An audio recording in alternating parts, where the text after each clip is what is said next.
Right. Good evening. Good evening, Nana. See periodic properties.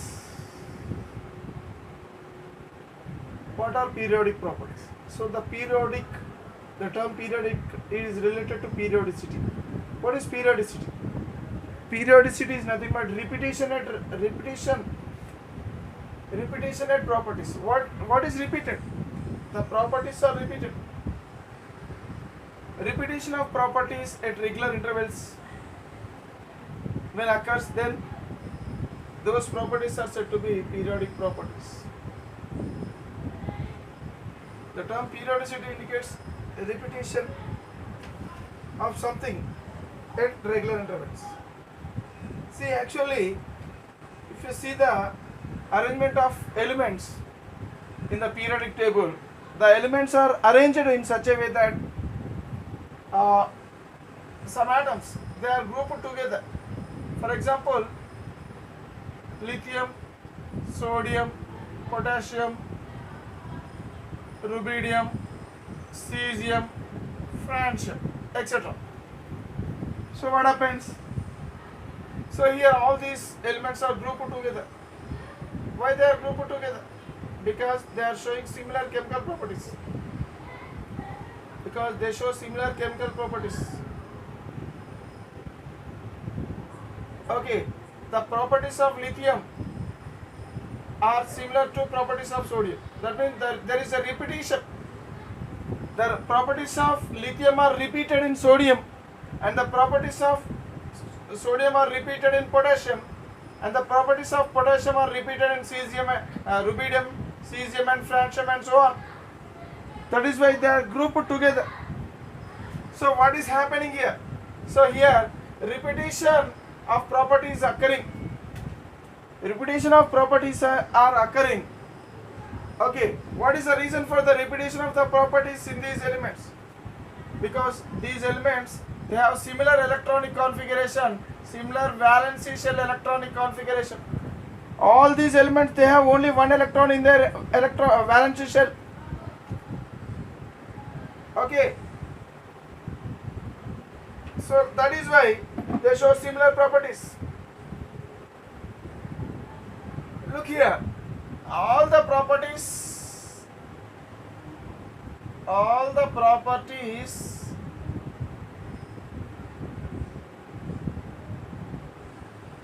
which depend, all the properties which are directly or indirectly, the properties which depend directly or indirectly on electronic configuration,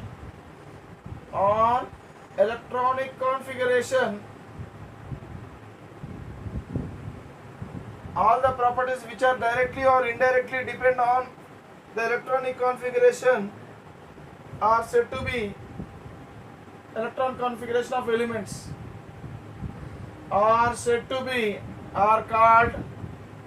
called atomic properties.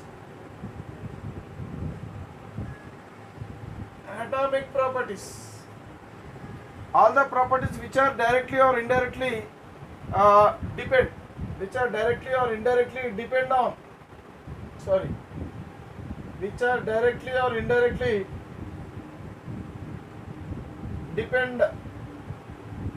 on electronic configuration of elements are called atomic properties.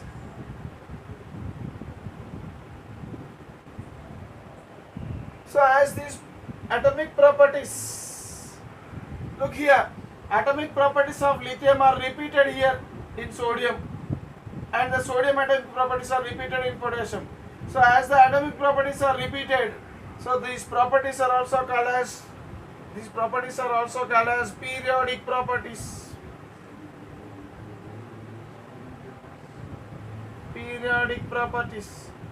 Hence atomic properties are also called as periodic properties.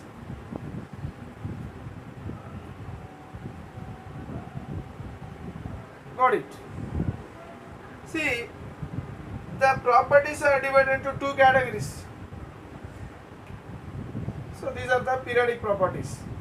These are also called as atomic properties, are also called as periodic properties, right?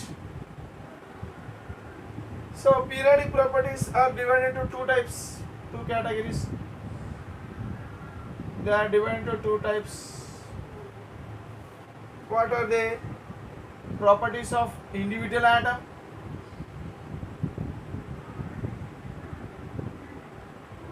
properties of individual atom,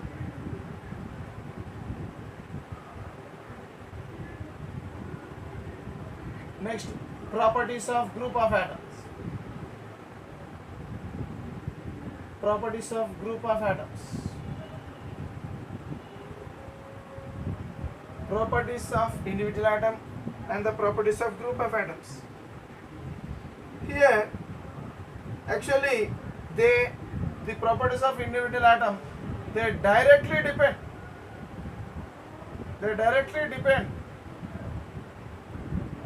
on electronic configuration.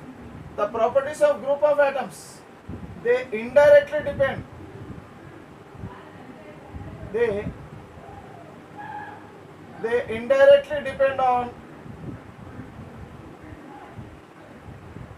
electronic configuration.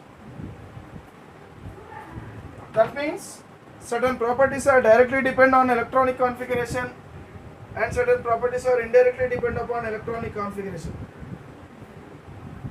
For example, valency,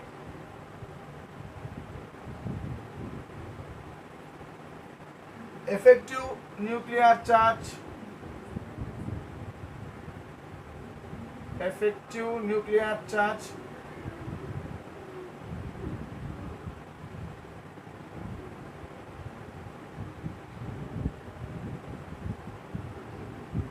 spinning effect,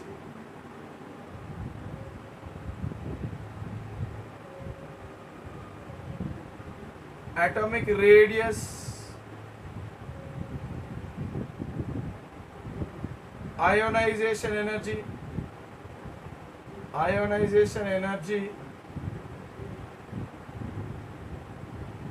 electronegativity,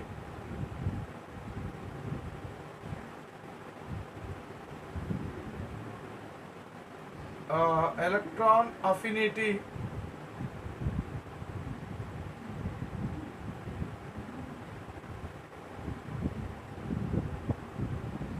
metallic nature,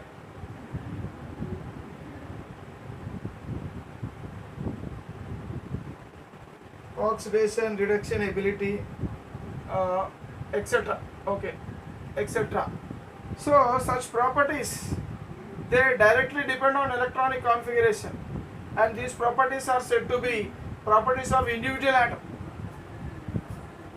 And other types of properties are the properties of group of atoms.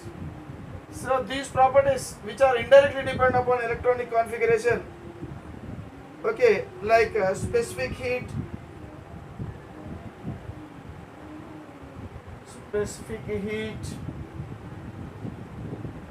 melting point, boiling point, heat of fusion, heat of vaporization, refractive index,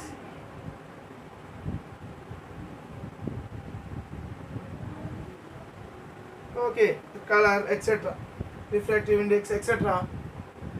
So these properties are said to be properties of group of atoms. Okay.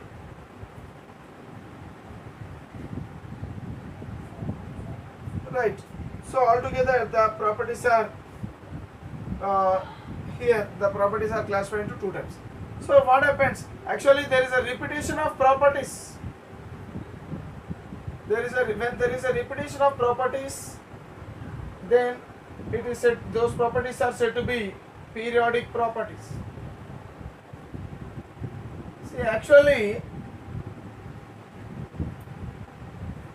in the elements are arranged in such a way that there is repetition in the property at a regular intervals of 2 comma properties are repeated. Properties are repeated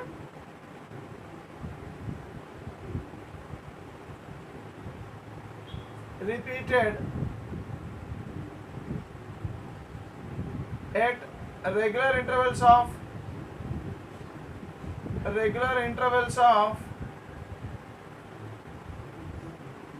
2 comma 8 comma 8 comma 18 comma 18 comma 32 comma. Okay, so like this 32. So at these intervals the properties are repeated. For example, if you see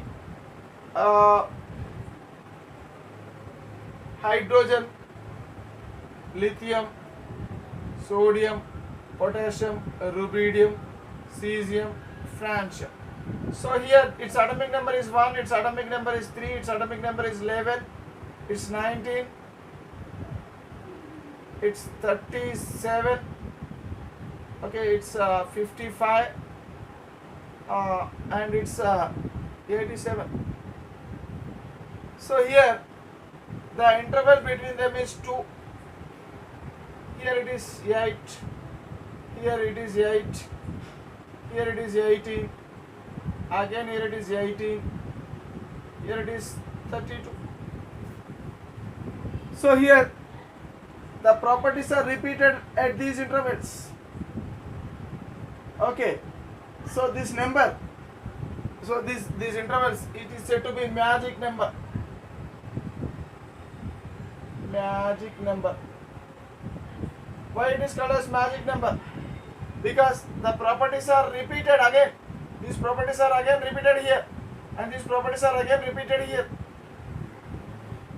For example, take a helium, neon, argon, krypton, xenon, radon, oganesson. Its atomic number is 2, it's 10, it's 18, it's 50, it's 36, it's 54, it is 86, it is 118. So the interval between these two, here it is 8, 18, 32, and again 32. So like this. So hence these numbers are said to be 2, 8, 18, 32. These are said to be magic numbers. Magic numbers of the periodic table. Magic numbers of periodic table. So what are the magic numbers of periodic table? 2, 8, 18 and 32. Because at these intervals, the properties are repeated again. Okay. Now let us learn these properties one by one. What are these properties? And we learn these properties one by one.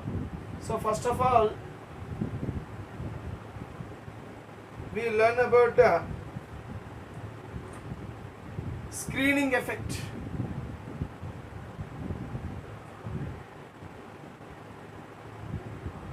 We learn about screening effect.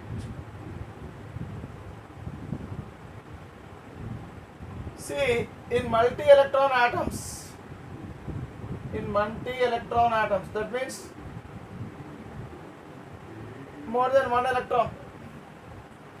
So if you see multi-electron atoms, what happens?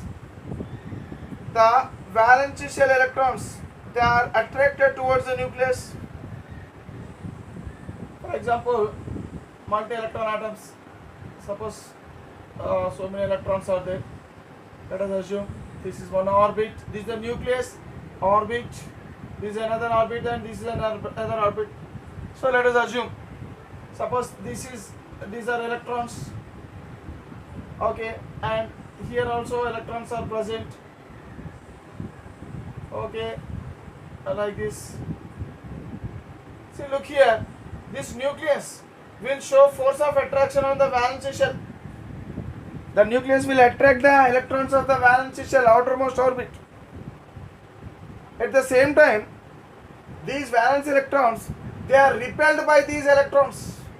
These electrons will show repulsive force on the valence electrons, and this nucleus will show attractive force on the valence electrons. Okay. As a result of this one, what happens? The force of attraction of the nucleus on the valence electrons will decrease. See, these electrons, what happens? See, look here, these electrons will repel these electrons. Therefore, these electrons will move away due to repulsion between these electrons and this one. These electrons they move away. When it moves away, what happens? The force of attraction between this one and the electrons decreases. Okay, see, look here, always these electrons, the valence electrons, they suffer from the force of attraction. Valence electrons suffer from the force of attraction, from the force of attraction of the nucleus.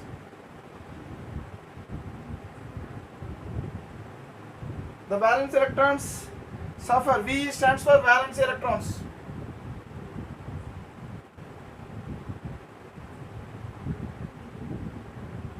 See, now these electrons under the two types of forces. One is attractive force of the nucleus and another one is repulsive force of this one. So due to these two forces, attractive force will pull the electrons towards the nucleus, whereas repulsive force will make these electrons to move away from the nucleus. So one type of force makes these electrons to move away from the nucleus, and the force of attraction of the nucleus will bring the electrons towards the nucleus.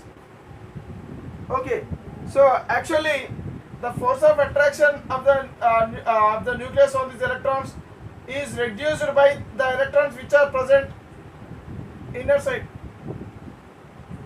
So the inner electrons will reduce the force of attraction.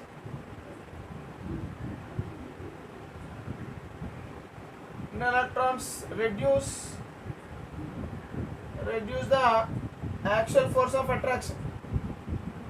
Actual force of attraction.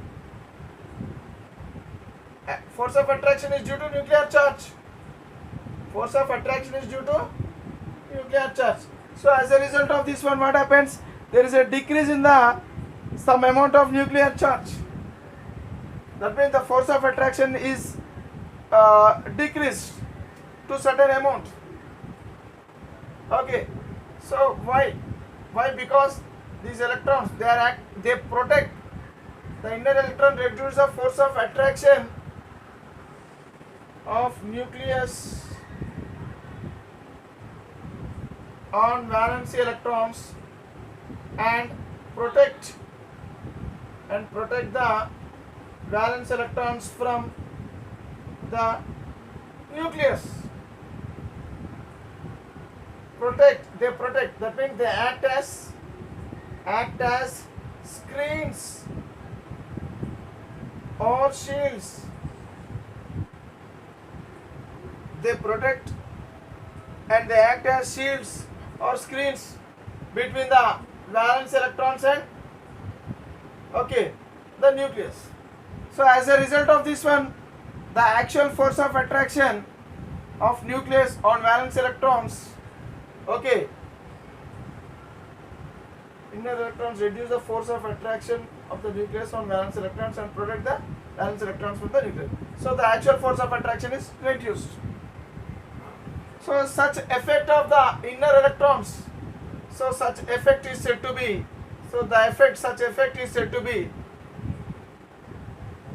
such effect shown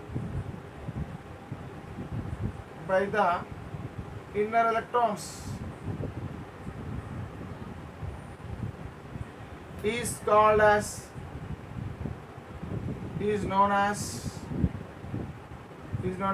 screening effect. Screening effect or shielding effect. always screening effect will reduce the force of attraction. So when screening effect increases, screening effect or shielding effect, when shielding effect increases, nuclear force of attraction decreases. The actual nuclear force of attraction decreases as the screening effect of the inner electrons increases.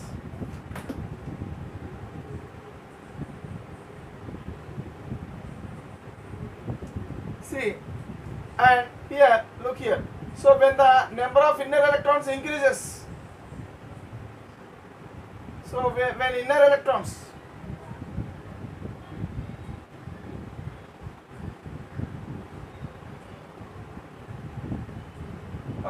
that means here we can say that the magnitude of inner electrons, magnitude of screening effect shown by magnitude of screening effect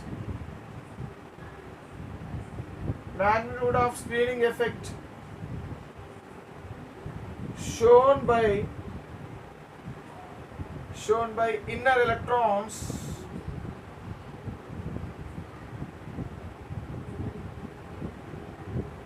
the magnitude of the screening effect shown by inner electrons it depends upon screening effect depends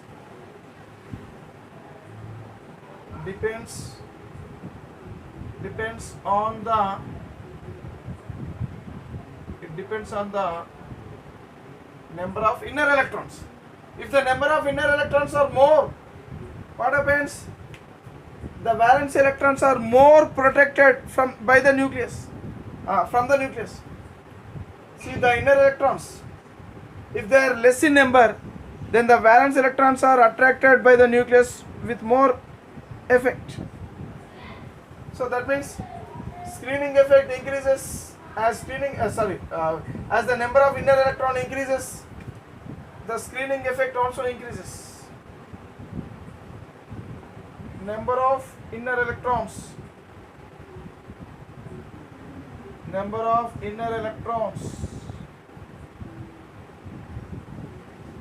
increases, then screening effect increases. Okay, suppose if there are 2 electrons only, and here this is a valence electron, the force of attraction on the valence electrons, it is somewhat more. Suppose in the other case, if there are more electrons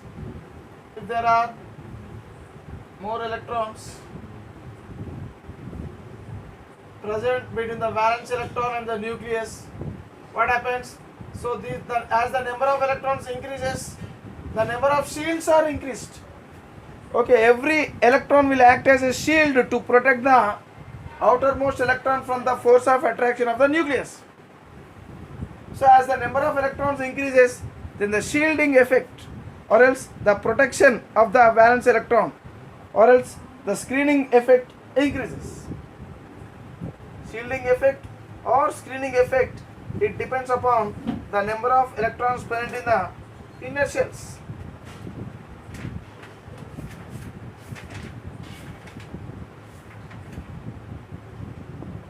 A scientist known as Slater has given to find the magnitude of, see, look here,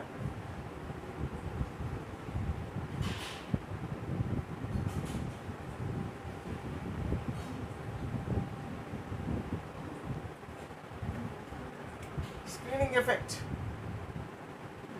So to find the magnitude,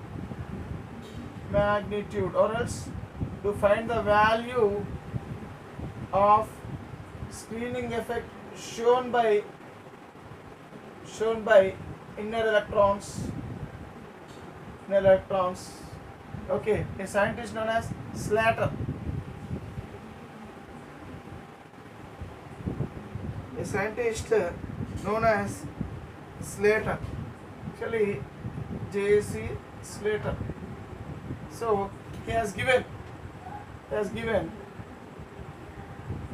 certain rules known as Slater rules. Slater rules. So we learn about the Slater rules because every electron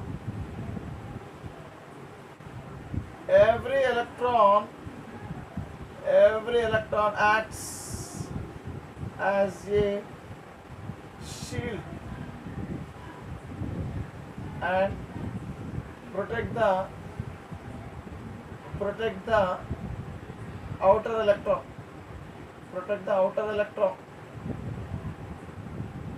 For example, if there are only two electrons, suppose if there are only two electrons, what happens? So now the force of attraction will be between between the nucleus and this electron, and between the nucleus and this electron. What happens here? Suppose let us assume here we are calculating the screening. We are finding the force of attraction of this nucleus on the nucleus on this electron.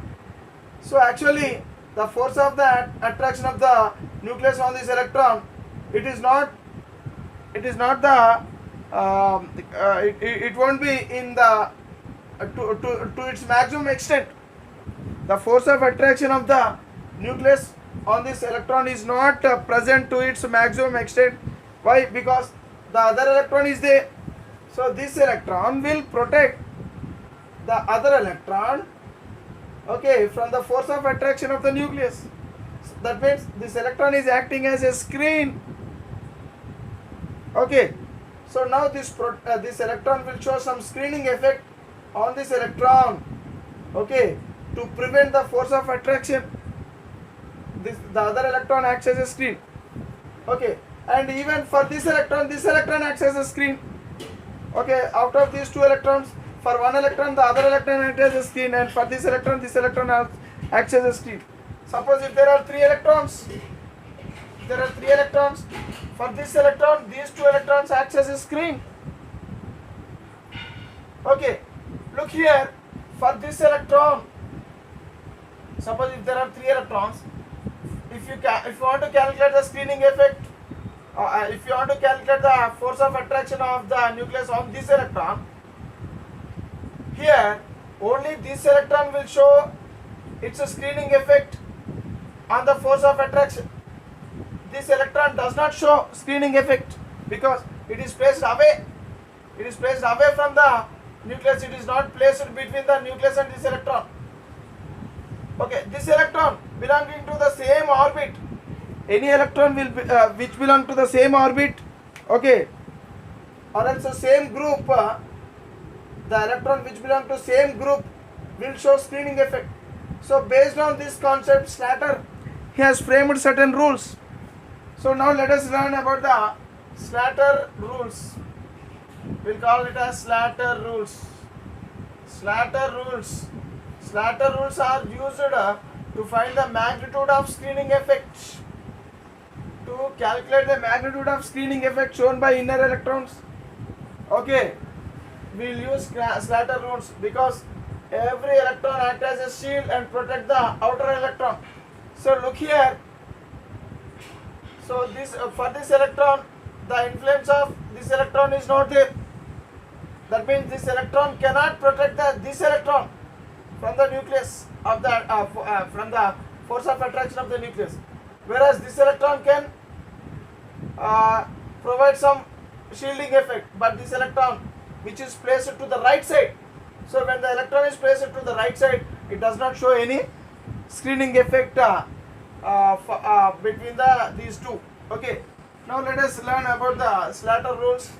So according to Slater rules, first of all we have to suppose if there are many electrons, so we have to write the electronic configuration of the element, and we have to to write the electronic configuration we have to what we have to do, we have to write the subshells, order of subshells. 1s, 2s, 2p, 3s, 3p, 4s, 3d. Okay, next to 3d is 4p. Next to 4p is what?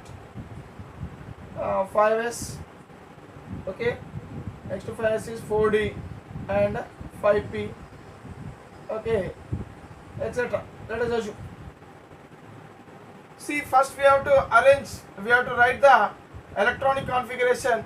We have to do some small modification. See, these elements, these subshells are arranged according to increasing order of energy. But we should not consider this one. Simply we have to modify.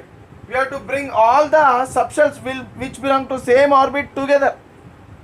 We have to bring all the subshells of an orbit together. So first, the subshell of first orbit, 1s, subshells of second orbit together, subshells of third orbit together. Here 3D should be what? All the orbits, all the subshells belonging to the same orbit should be written together. Now the subshells of fourth orbit.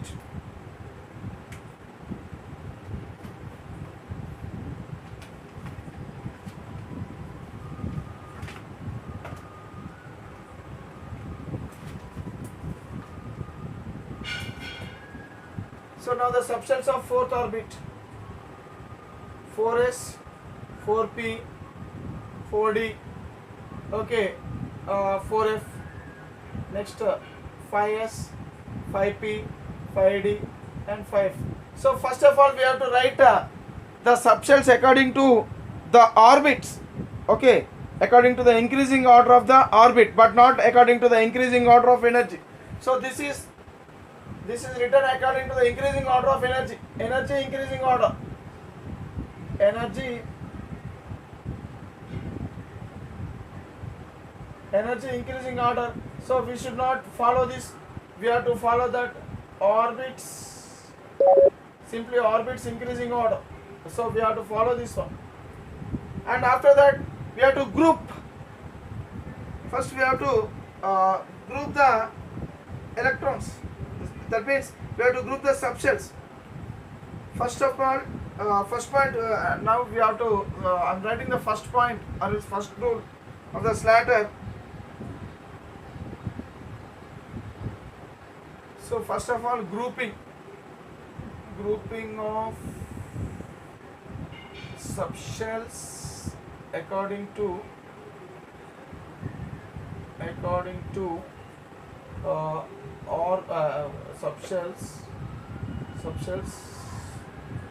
subshells orbit wise,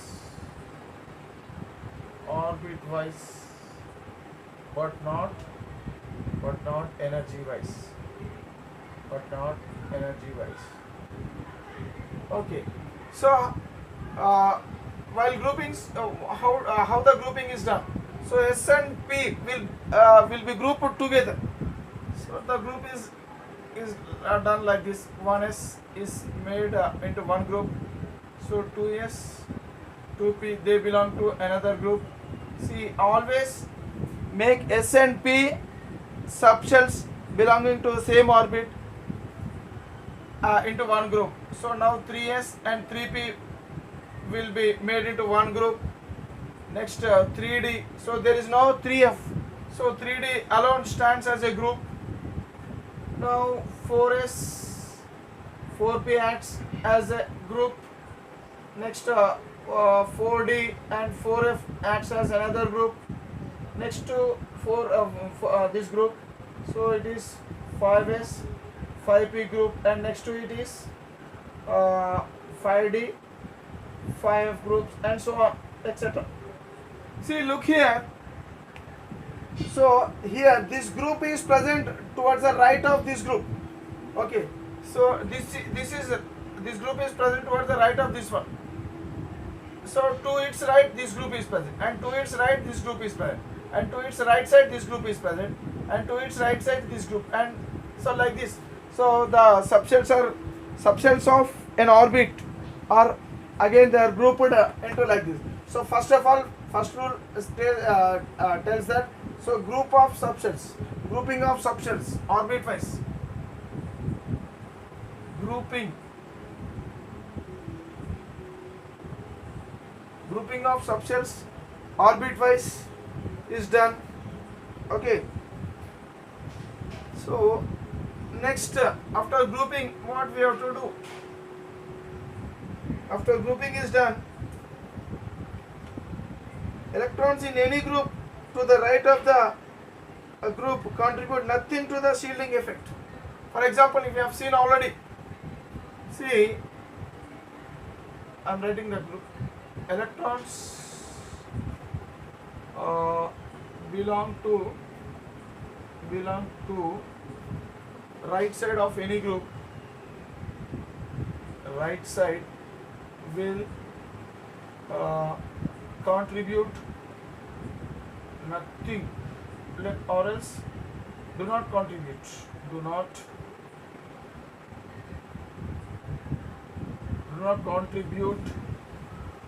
not contribute anything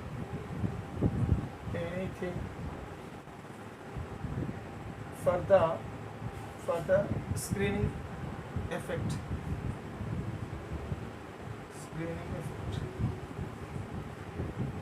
Okay, see, look here, there is a term known as screening constant.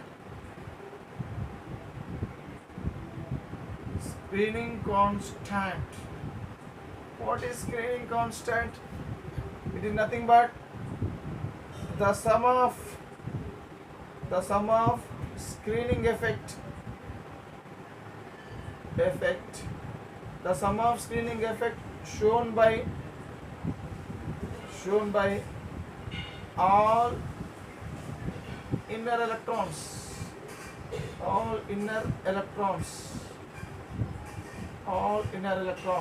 is said to be screening constant. So generally, screening constant, it is denoted by sigma,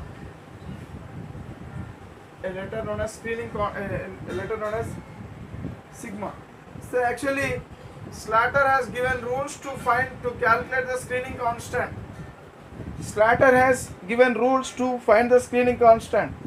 So these are all the rules to find the screening constant. Okay, suppose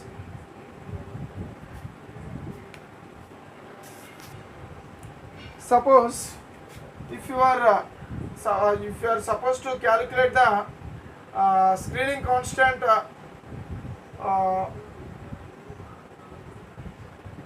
on 2p electron, for example nitrogen, take nitrogen example,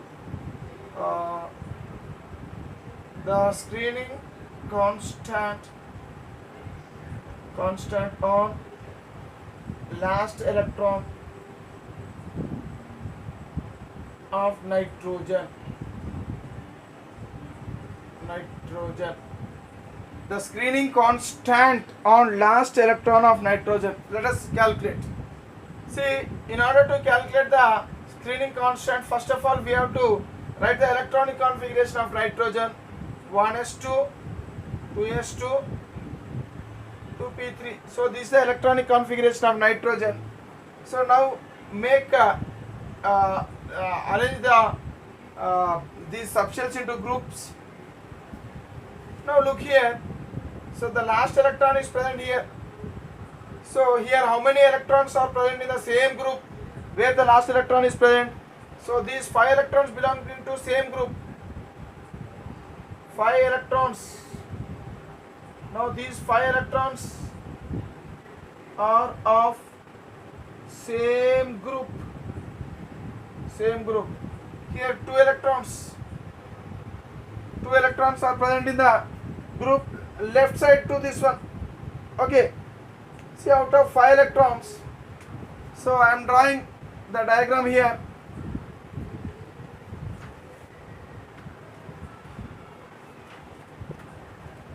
So I am removing this one. So already we have learned how to make groups.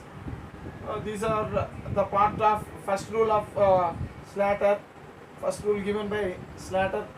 Always remember that every inner electron will contribute something, at least a bit, for the screening effect. That means every electron will try to protect the outer electron from the nuclear force of attraction. See, look here, nitrogen. I am writing here again 1s2, 2s2, 2p3. So this is the nitrogen atom. Okay, I am drawing the electrons, and I have made into groups. So grouping has been done. So there are 2 electrons here, and in second orbit, so 2 electrons belong to S, and 3 electrons belong to P. So altogether in the same group there are 5 electrons. Now last electron, the last electron we are going to find the screening constant on last electron. Let us assume this is the last electron. See, look here, the force of attraction between the nucleus and this last electron, it is reduced by all these 5 electrons. It is reduced by these 4 electrons also. These 4 electrons will show some screening effect, or else they act as screens to protect this electron from the nucleus force of attraction. Okay, so now how to calculate the actual value? To calculate the actual value, Slater has given some values to each and every electron. Suppose, now let us learn the third rule. What does the third rule says? All of the other electrons, that means all of the other electrons in the NS2NP group, all the other electrons in the NS2NP group